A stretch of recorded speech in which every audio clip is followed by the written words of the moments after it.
Hello friends, आज मैं लाया हूं आपके लिए बहुत ही पॉजिटिव न्यूज़ लेकर। देश के सबसे हैवी रॉकेट GSLV मार्क 3 के हिस्टोरिकल लॉन्च के बाद अब इसरो एक ऐसा सेमी क्रायोजेनिक इंजन डेवलप कर रहा है जिसमें फ्यूल के तौर पर केरोसिन का इस्तेमाल किया जा सकेगा। तो दोस्तों, ये जानने के लिए कि इसरो ये नए तरीके का क्रायोजेनिक इंजन क्यों डेवलप कर रहा है, आप बने रहिए मेरे साथ।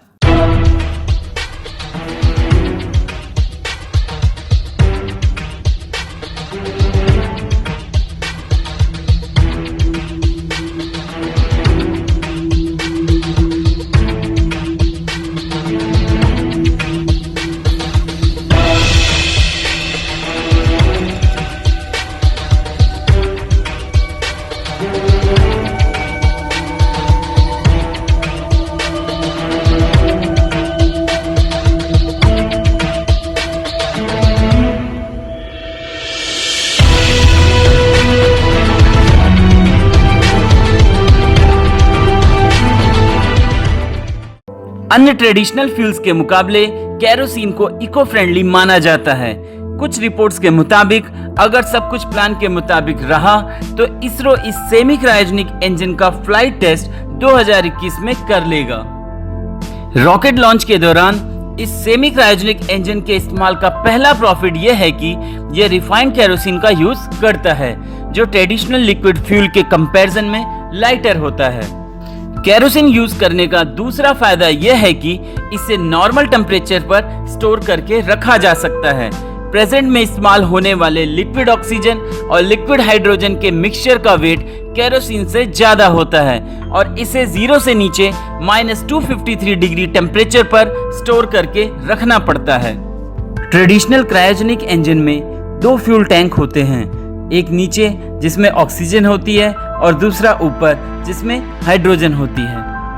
एक टैंक से ऑक्सीजन और एक टैंक से हाइड्रोजन क्रायोजेनिक इंजन में जाते हैं। इनके वहां मिलने से हाई स्पेसिफिक इंपल्स यानी ब्लास्ट जनरेट होता है, जो नोजल से बहुत ही तेज प्रेशर में नीचे की तरफ निकलता है और न्यूटन के एक्शन रिएक्शन रूल से रॉकेट ऊपर जाता है। ट्रेडिशनल क्रायोजेनिक इंजन में यूज होने वाले लिक्विड हाइड्रोजन और लिक्विड ऑक्सीजन के कुछ सीरियस ड्रॉबैक्स हैं। ट्रेडिशनल फ्यूल की डेंसिटी लो होने की वजह से बहुत बड़ा टैंक इंस्टॉल करना पड़ता है। इतने ज्यादा वॉल्यूम के टैंक की वजह से रॉकेट का स्ट्रक्चर काफी लार्ज हो जाता है और ज्यादा एरोडायनेमिक ड्रैग जनरेट होता है, जिससे इंजन की एफिशिएंसी कम हो जाती है। ट्रेडिशनल फ्यूल को काफी लो टेम्परेचर पर रखने की वजह से रॉकेट को लॉन्च करने से जस्ट पहले फिल करना पड़ता है और लो टेम्परेचर के फ्यूल को रॉकेट में फिल करना काफी डेंजरस होता है और मैन मिशन के केस में जब रॉकेट में एस्ट्रोनॉट हो तो और भी ज्यादा रिस्की हो जाता है। लिक्विड हाइड्रोजन और लिक्विड ऑक्सीजन टैंक को इतने लो टेम्परेचर पर रखने की वजह से टैंक के मटेरियल को काफी हाई ग्रेड और मल्टीपल लेयर्स का बनाना पड़ता है, जिससे कॉस्ट और वेट बढ़ जाता है। 2015 में स्पेसएक्स का इंटरनेशनल स्पेस स्टेशन का कार्गो मिशन क्रायोजेनिक स्टेज में ऑक्सीजन टैंक में ब्लास्ट होने की वजह से असफल हो गया था। डॉक्टर के सिवान ने बताया कि फ्यूल के तौर पर ट्रेडिशनल रूप से यूज होने वाले लिक्विड हाइड्रोजन और ऑक्सीजन के मिक्सचर के मुकाबले केरोसिन लाइटर होता है। ये रॉकेट लॉन्च के दौरान कंपैरेटिवली ज्यादा पावरफुल थ्रस्ट डेवलप करता है। केरोसिन क्रायोजेनिक में केरोसिन का ऑक्सीडाइजर के साथ कंबशन कराया जाएगा, जिससे बहुत ही पावरफुल थ्रस्ट जनरेट होगा। केरोसिन कम स्पेस लेता है और इस वजह से इंजन में ज्यादा फ्यूल डाला जा सकता है। इसके इस्तेमाल का सबसे बड़ा बेनिफिट यह होगा कि रॉकेट के जरिए लॉन्च होने वाले पेलोड की कैपेसिटी 4 टन से बढ़कर 6 टन हो जाएगी। केरोसिन से चलने वाले इंजन से लैस रॉकेट के जरिए ज्यादा हैवी सैटेलाइट स्पेस में भेजे जा सकेंगे। दूसरे प्लैनेट्स और डीप स्पेस के मिशंस में इनका इस्तेमाल किया जा सकेगा।